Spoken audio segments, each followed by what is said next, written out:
lieutenant Denis Thibaudot et Nicolas Plessibou, direction pour cela le château de Lanquet et ses bateaux électriques.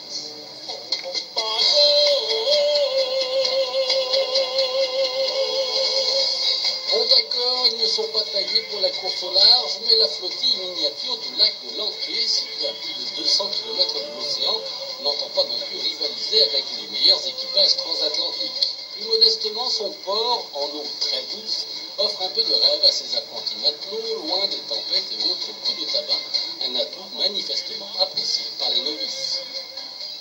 Impeccable. Il faut pas le marin là, c'est surtout pour eux là. Ouais, c'est facile à conduire, donc ils sont bien amusés. Oh, c'était fantastique. Très calme, très, oui, tranquille. Tout s'est passé tranquillement. Impeccable. Magnifique. Très bien. Oui. Premier cours. Facile, agréable. C'est bien, c'est super. Ici, les traditions sont respectées jusqu'à la femme de marin qui attend son homme sur le quai.